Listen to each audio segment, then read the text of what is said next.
Esperanza en medio del sufrimiento.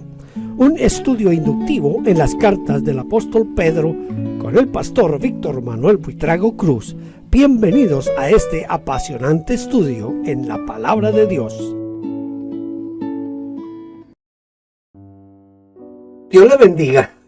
Estamos aquí para iniciar nuestra lección número 5 de las epístolas de Pedro. Padre, te damos gracias por tu bendición, por tu poder y por lo que nos has enseñado, Señor, en estas 4 lecciones pasadas. Hoy te rogamos que tu sabiduría, la sabiduría que viene del cielo, tome nuestro corazón, nuestra mente, nuestro ser y que tú nos enseñes, Señor, a través de tu palabra. Gracias en el nombre de Cristo Jesús. Amén y amén. Vamos a estudiar hoy la lección número 5 y vamos a abarcar de el capítulo 2 del versículo 11 al versículo 17. Voy a comenzar leyendo el versículo 11 y 12. Amados, yo os ruego como extranjeros y peregrinos que os abstengáis de los deseos carnales que batallan contra el alma, manteniendo buena vuestra manera de vivir entre los gentiles, para que, en lo que murmuran de vosotros como malhechores, glorifiquen a Dios en el día de la visitación al considerar vuestras buenas obras. Comenzamos así nuestra lección número 5. ¿De qué manera los deseos carnales batallan contra el alma?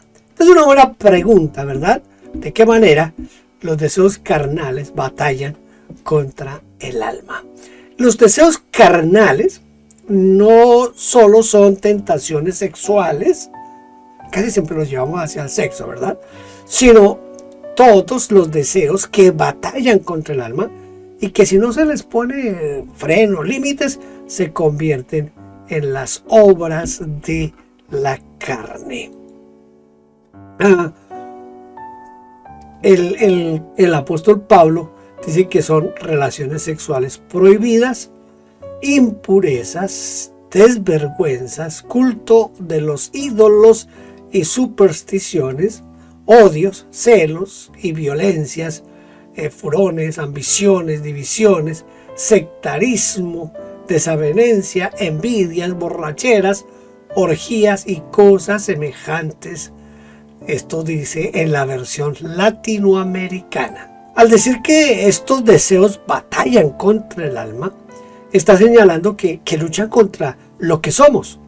Batallan contra la vida. En el griego se utiliza un término que es la psique, es decir, que batallan también contra el ser en sí. Esa vida que nosotros llamamos nuestra vida interior, lo más íntimo allá de nuestro ser, es el ser humano mismo, porque estas obras destruyen la dignidad del ser humano y también lo más terrible es que los destituye del reino de Dios. ¿Cómo puede uno abstenerse de los deseos carnales? ¿Cómo podríamos abstenernos de los deseos carnales? Mire, abstenerse es privarse de alguna cosa, de algo, de hacer algo.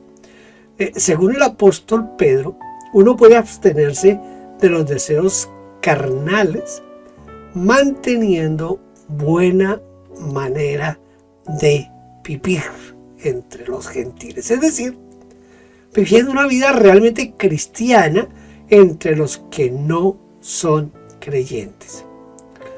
Otras versiones de la Biblia traducen: pórtense honradamente entre los paganos. Esto es de la Nueva Biblia Española.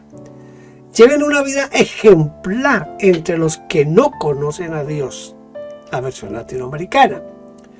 Condúzcanse bien entre los que no conocen a Dios. Esto dice la versión popular. Ahora, ¿qué decía la gente de los cristianos? Es interesante como Pedro nos presenta aquí esta visión de los gentiles acerca de los cristianos. Los paganos o los gentiles decían que los cristianos eran malhechores, es decir, criminales perversos, malvados, delincuentes, que tenían el hábito de dañar a la gente. Las calumnias en contra de los cristianos se diseminaron, se expandieron por todo el Imperio Romano e hicieron que fueran mal vistos por todos y que se les acusara de horrendos crímenes, pues que en realidad nunca los habían hecho, porque eran los cristianos, ¿verdad?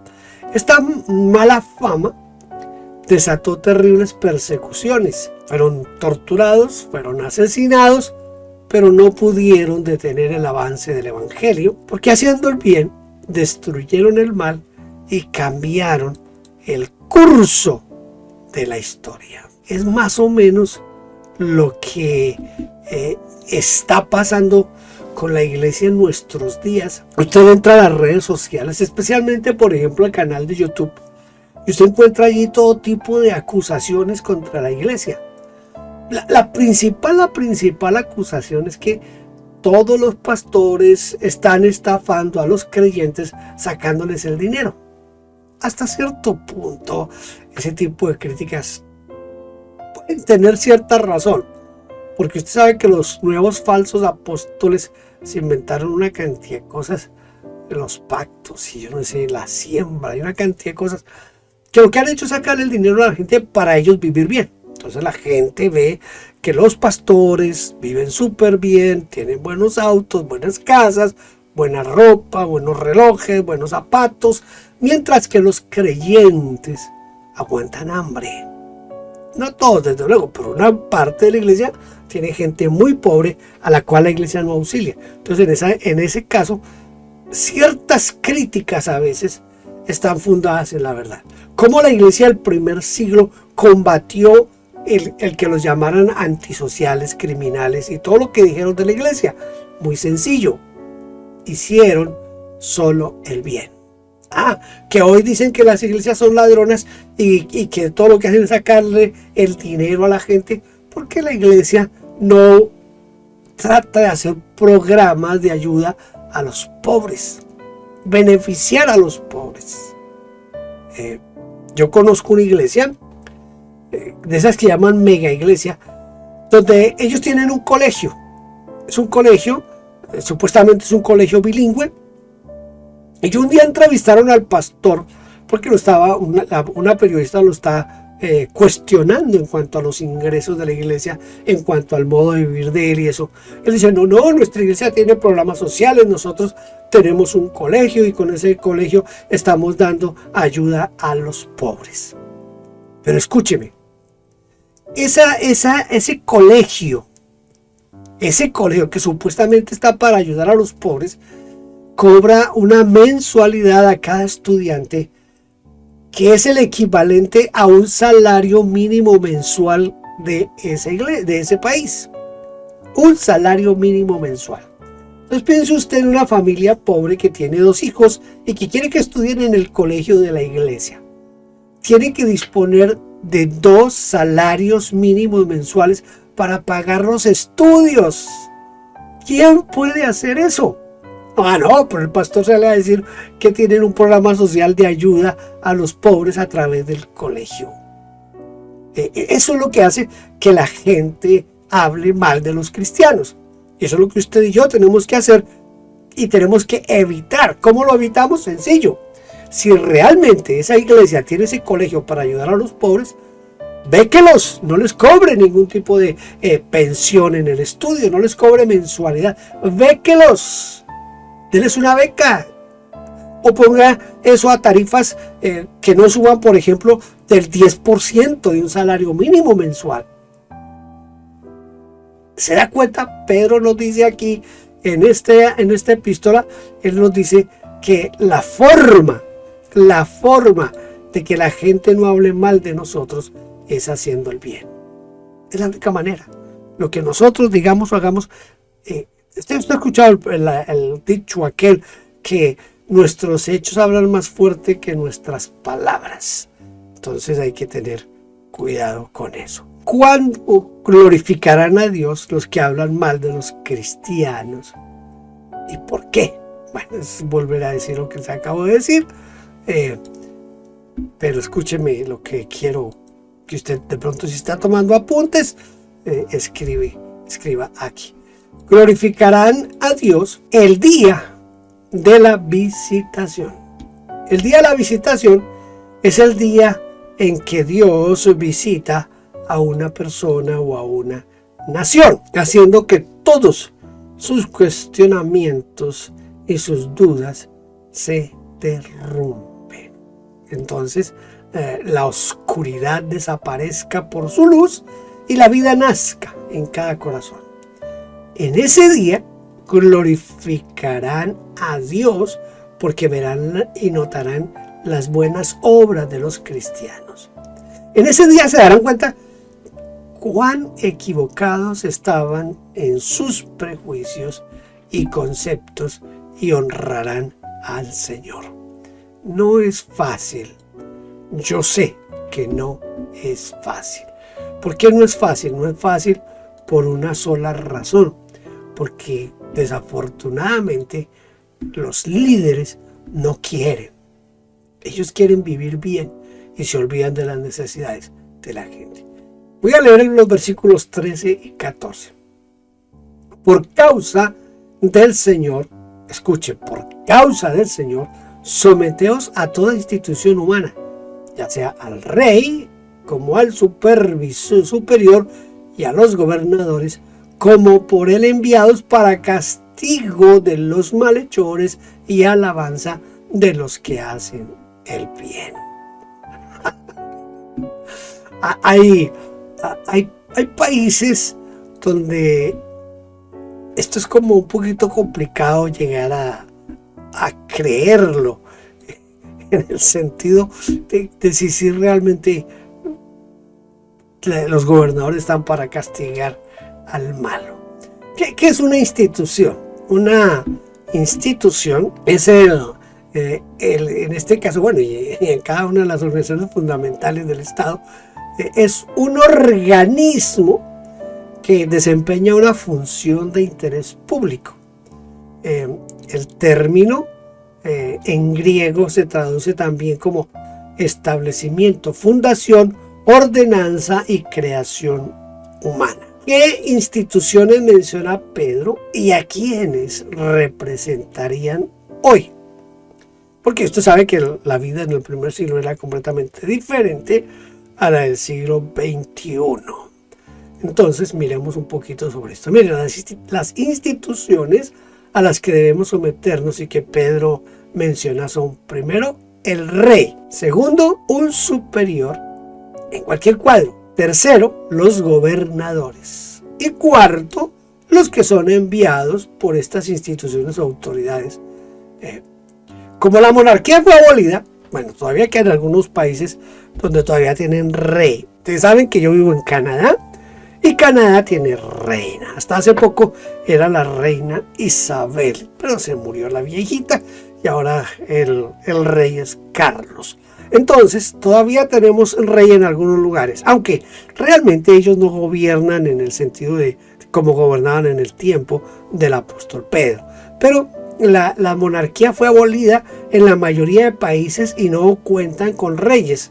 En lugar del rey, entonces fue reemplazado ya sea por el presidente o por un primer ministro, depende de la forma de gobierno que tenga cada país. Entonces, los otros poderes que lo acompañan, que es el poder legislativo y el poder judicial, vendrían a ser esos que menciona aquí el apóstol Pedro. ¿Por qué debemos someternos a toda institución humana? Mire, debemos someternos a toda institución humana por causa del Señor. No es por temor al castigo, a la cárcel, a las multas o a la inhabilitación, sino por el Señor. Debemos hacer caso a las instituciones para agradar a Dios. Mire, aunque sean instituciones humanas. Y es probable que Pedro escribió esto porque algunos cristianos estaban diciendo: yo no me someto al hombre, no me someto a los gobiernos humanos, sino solo a Dios. ¿Lo ha escuchado usted? Seguramente sí. Es una frase que suena como muy espiritual, ¿verdad? Pero deja ver una profunda raíz de rebeldía que en definitiva se convierte también en una rebeldía contra Dios. Nosotros somos expertos en disfrazar las cosas, tratando de eludir responsabilidades. Quiero leer ahora los versículos 15 y 16, porque esta es la voluntad de Dios, que haciendo bien hagáis callar la ignorancia de los hombres insensatos, como libres, pero no como los que tienen la libertad como pretexto para hacer lo malo, sino como siervos de Dios. Es interesante esta parte del apóstol Pedro. ¿Cómo hacer que se callen los que por ignorancia hablan mal de los creyentes? ¿Cómo lo hacemos? Mire, la única manera de hacer callar a los que hablan mal, ¿sabe cuál es la única manera? Es haciendo el bien. Mire, otras versiones dicen: obrando el bien, cerréis la boca de los ignorantes insensatos. Eso dice la Biblia de Jerusalén. Hagan el bien para que los ignorantes y los tontos no tengan nada que decir contra ustedes, dice la versión popular. Dios quiere que obrando el bien hagan callar a los tontos que critican sin saber, dice la versión latinoamericana. Y debemos hacer el bien no solo para taparle la boca a los murmuradores, sino porque esta es la voluntad de Dios. Para aquellos que se preguntan sobre cuál es la voluntad de Dios, la respuesta del apóstol Pedro es clara, porque esta es la voluntad de Dios, que hagan el bien. Entonces, ¿cuál es la voluntad de Dios? Pues la respuesta de Pedro es bien clara: que hagan el bien. ¿Quiere usted saber cuál es la voluntad de Dios? Hagan el bien. ¿Qué propósito? ¿Con qué propósito algunos utilizan su libertad y cómo deberíamos realmente utilizarla nosotros? Algunos utilizan su libertad como pretexto para hacer lo malo. Literalmente dice como cobertura, algo así como un velo, como una tapadera para hacer una maldad. Y dicen: yo soy libre, nadie me va a obligar a nada. Yo hago lo que me da la gana. Y así establecen sus propios deseos y son su única autoridad. Esos malos deseos es lo único que los gobierna a ellos. Pero a aquellos que hemos creído en Cristo, se nos dice que tenemos libertad, pero como siervos de Dios. Toda la cuestión se define aquí. Nuestra libertad está regida por nuestro servicio a Dios y no por nuestras propias ideas o deseos. No tome la libertad que nos da el Señor como un pretexto para hacer lo malo. Porque si usted utiliza la libertad como pretexto para hacer lo malo, ya está en un problema bien serio. Y el versículo 17 dice: honrad a todos, amad a los hermanos, temed a Dios, honrad al Rey. Eso es lo que dice el versículo 17. Vamos a mirar aquí la primera pregunta. Dice: ¿de qué manera podemos honrar a todos? ¿De qué manera los podríamos honrar? Podemos honrar a todos estimándolos, porque la palabra griega, que es timao, significa honrar, estimar, reverenciar, venerar. Mire, esta es la misma palabra que se utiliza un poco más adelante cuando dice honrad al Rey. Por lo tanto, la valoración o la estima que debemos demostrarnos todos los que nos rodean debe ser la misma que demostramos a un monarca, a una autoridad, a un presidente, a un primer ministro, así sea el alcalde de la ciudad donde vivimos. Sí tenemos que honrarnos en la iglesia unos a otros.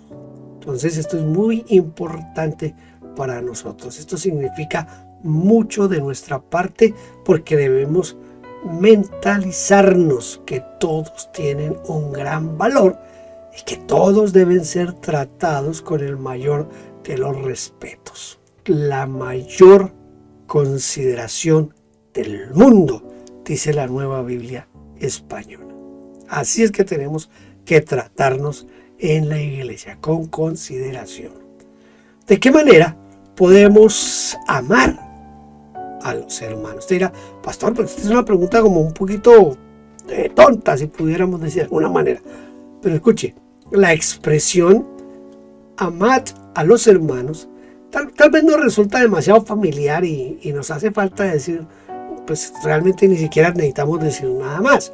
Sin embargo, escuche, nunca deberíamos dejar de estimularnos al amor, como dice aquí, a la cofradía, la hermandad, la fraternidad, una familia de hermanos, porque la palabra utilizada en este versículo para amar es agapao, que se traduce por dar la bienvenida, agasajar, mostrar afecto, mostrar un cariño entrañable. Algunos dicen que este agapao, de ahí es que viene lo que llamamos nosotros el amor ágape. Usted sabe que dentro del cristianismo nosotros creemos que el amor perfecto, el mejor amor, si es que se puede hablar de calidades del amor, el mejor amor o el amor perfecto es el amor ágape, es decir, este amor agapado del que nos está hablando aquí el apóstol Pedro. Tengamos bien en cuenta eso, porque a veces lo pasamos como que no le ponemos la suficiente atención al asunto. Entonces, de esta manera, amar a los hermanos no se traduce en un mero sentimiento hacia los demás. No, este amar a los hermanos se va a una demostración física de ese amor por medio de la bienvenida, el abrazo, el agasajo, las palabras, el afecto, el reconocimiento. Cuando llegue el hermano a la iglesia, saludo con afecto, darle un buen abrazo. En los lugares donde se pueda, si es posible, saludarse con un beso en la mejilla. Todo eso es parte de ese amor. Pero más que esas expresiones, lo que se necesita es en la práctica mostrar ese amor. Entonces, ¿de qué manera podemos nosotros temer a Dios? Mire, podemos temer a Dios haciendo estas cosas. Primero, evitando el pecado. Para probaros vino Dios y para que su temor esté delante de vosotros, para que no pequéis, nos dice Éxodo 20:20. En segundo lugar, no hablando o haciendo algo a espaldas del otro. No maldecirás al sordo y delante del ciego no pondrás tropiezo, sino que tendrás temor de tu Dios, dice Levítico 19:14. En tercer lugar, respetando a los ancianos. Delante de las canas te levantarás y honrarás el rostro del anciano y de tu Dios tendrás temor, dice Levítico 19:32. En cuarto lugar, no engañando al prójimo. No engañe ninguno a su prójimo, sino temed a vuestro Dios. Levítico 25:17. No prestando dinero con usura. No tomarás de él usura ni ganancia, sino tendrás temor de tu Dios, dice Levítico 25:36. Sexto lugar, no tratando con dureza a los empleados. No te enseñorearás de él con dureza, sino que tendrás temor de tu Dios. Levítico 25:43. Séptimo, temer a Dios es no murmurar contra los siervos de Dios. ¿Por qué no tuviste temor de hablar contra mi siervo Moisés? Números 12:8. Les recomiendo que lea todo el capítulo de Números 12 porque son grandes las enseñanzas y desafíos que recibimos de este capítulo. Octavo, el temor a Dios es aborrecer el mal. Eso dice Proverbios 8:13. Noveno, el temor a Dios es enseñanza de sabiduría. Proverbios 15:33. Décimo, el temor a Dios nos lleva a persuadir a los hombres.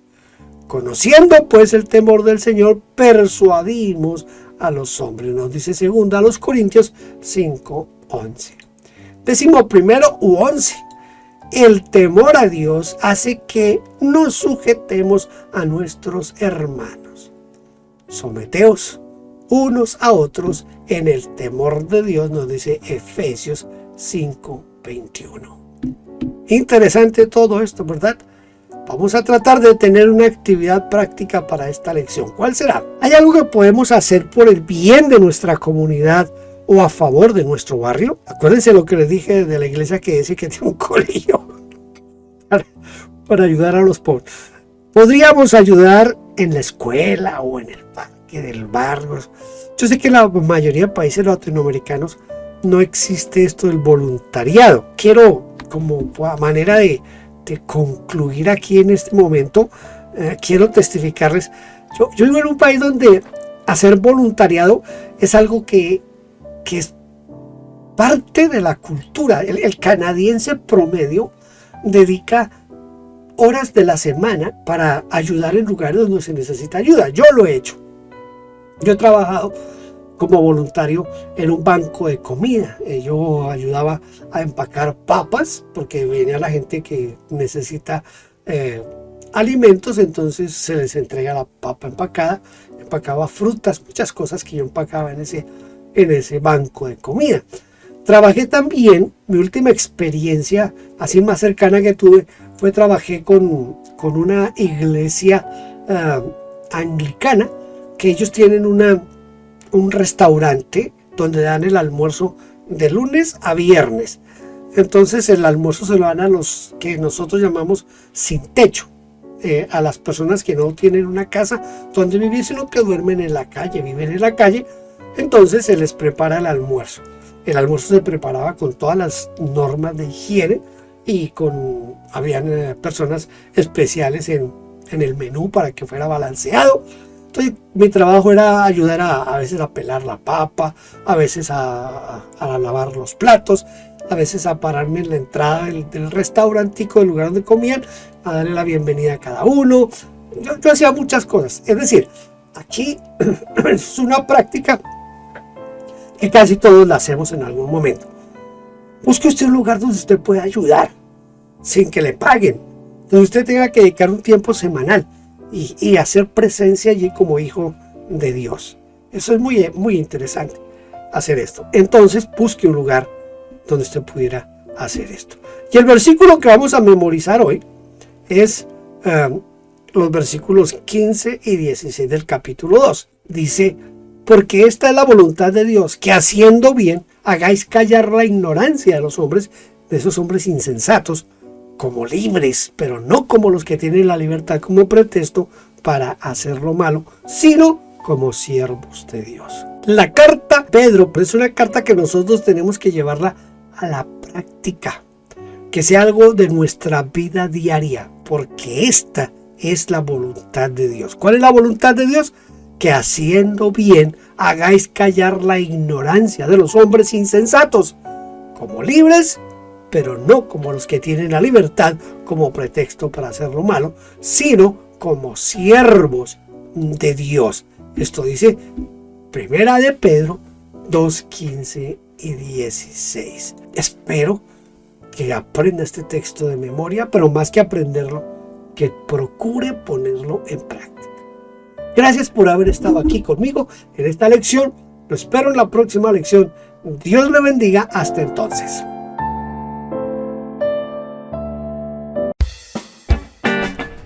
Gracias por vernos. No olvide suscribirse, dar like y tocar la campanita. Dios le bendiga.